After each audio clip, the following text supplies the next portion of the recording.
On a TV show. You are on a TV show, honey.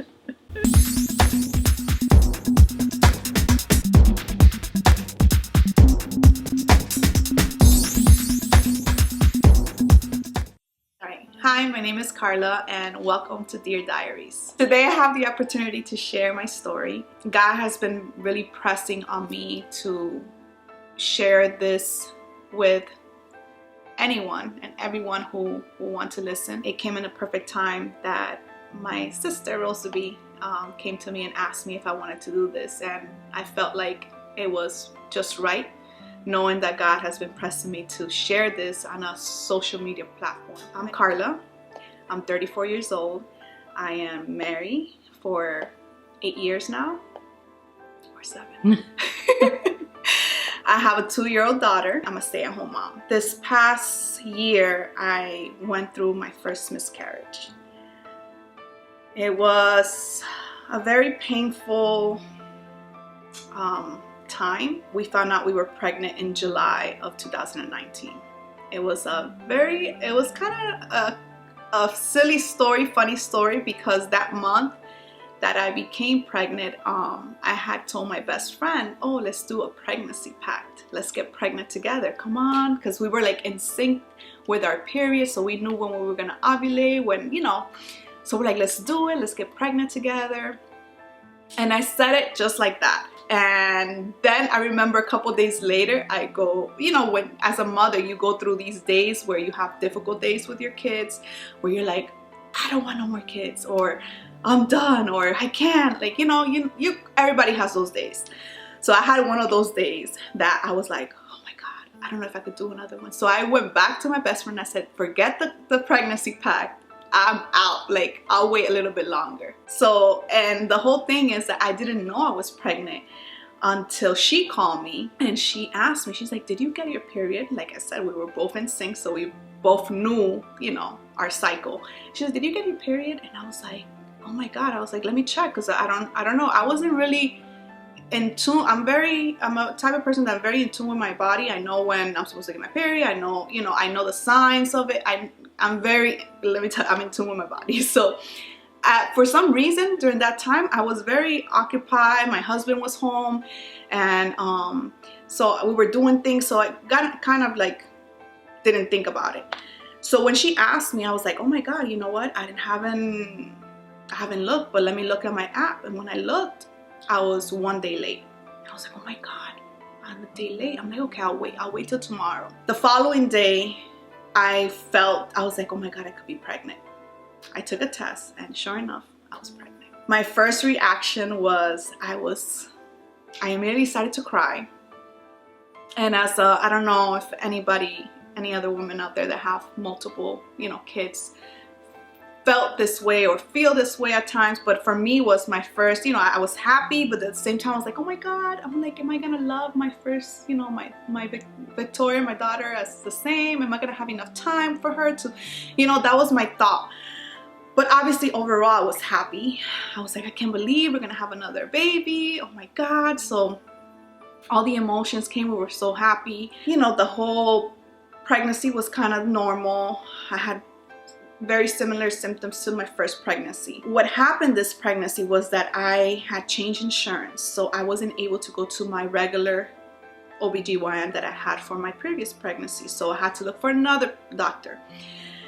Now, being a first-time patient, they wouldn't see me till I was about 10 weeks. That's a long time. If you're pregnant, that's a long time to wait to see your baby for the first time. So for me, it was like, oh my God, I can't wait 10 weeks.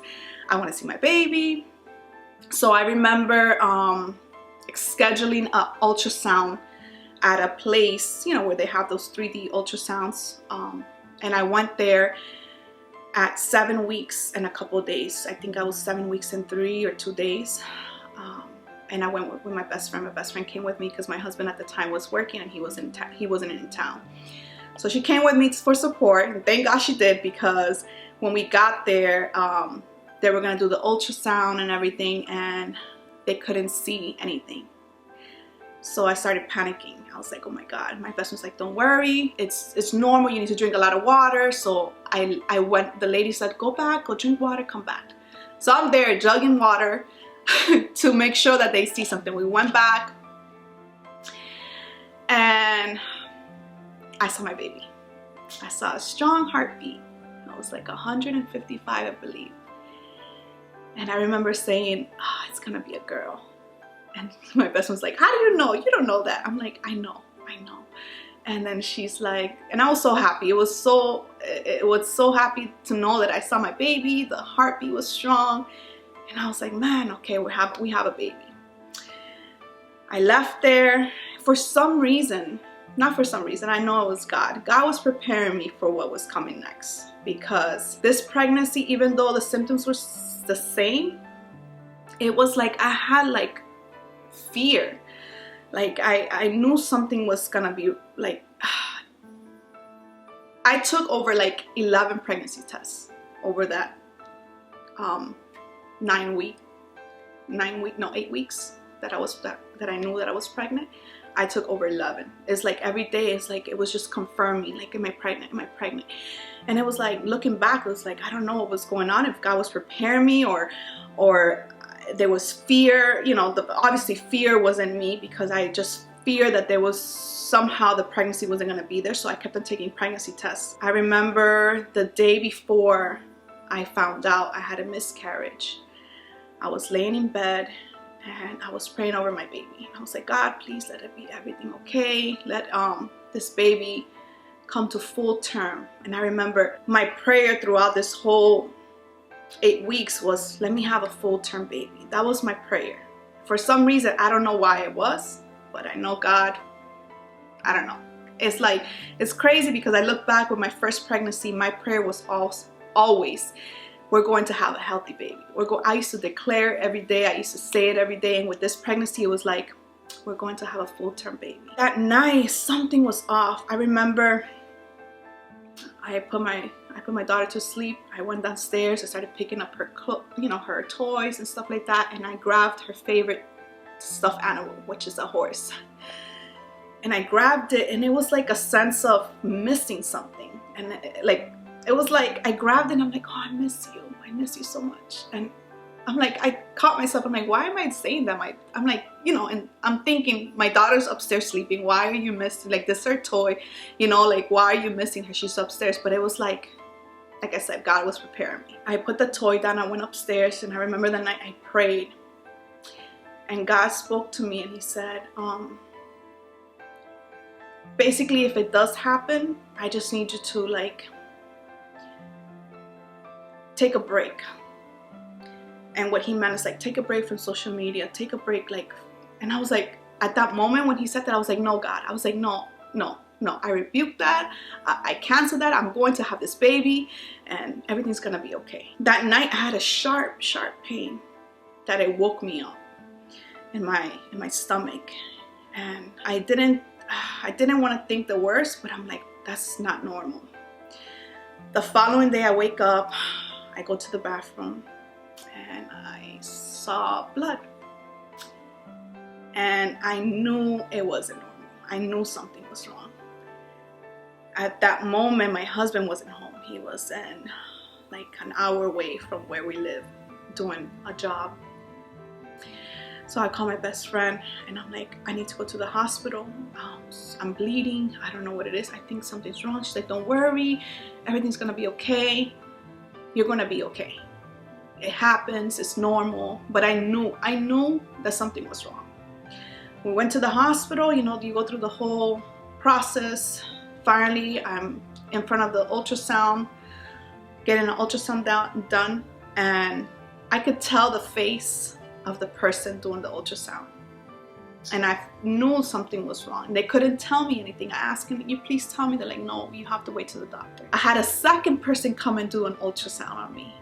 And at that point, I knew something was wrong. I started crying. I asked the lady again, can you please tell me if something, I said, if everything's okay. She's like, I'm sorry, I can't tell you. And then I remember as I'm walking out, she grabbed my shoulder. She's like, you're gonna be okay. And I knew at that moment that something was wrong. So then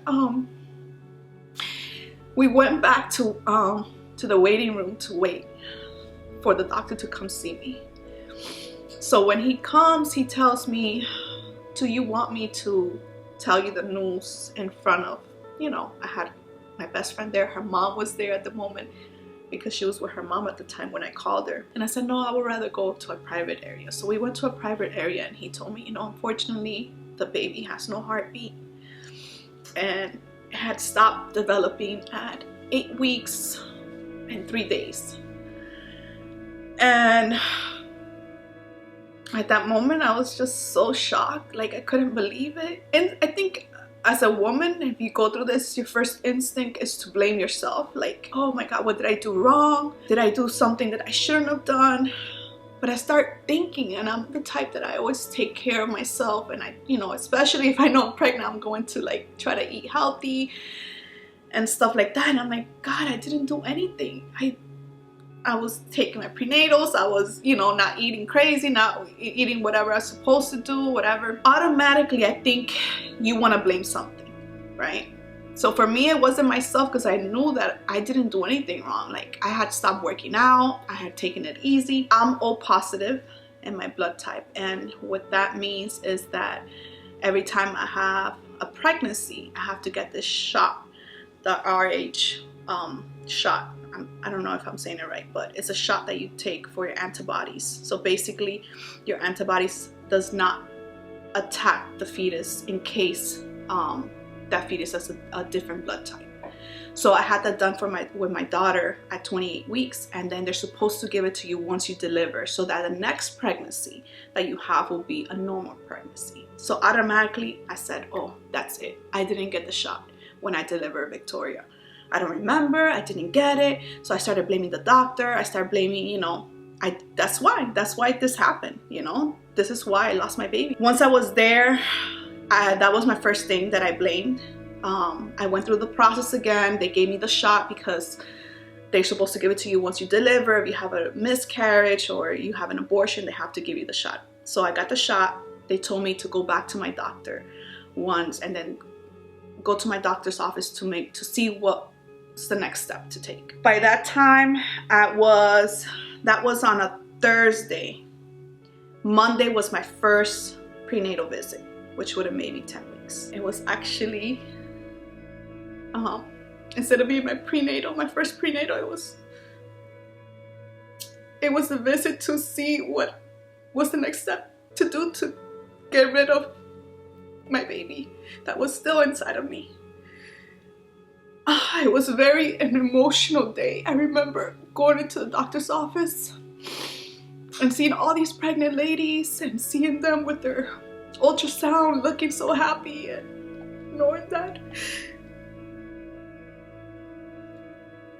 wasn't the case for me, that I was there to see what I needed to do to pass the baby, basically. So when I went to the doctor, they did another ultrasound to make sure that, what the hospital said was correct.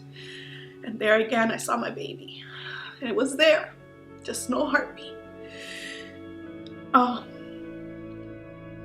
So the next step was to decide which way I wanted to go. I mean, I don't judge anybody. Everybody has their way of doing things. For me, personally, I wanted to do it the most natural way. I couldn't bear the thought of a machine sucking my baby out. I couldn't. I saw my baby with a heartbeat. It was life. And I just couldn't wrap that around my mind. And if you went through something like that, then let me tell you, if I could do it again, I would probably go that route now, thinking about everything I went through.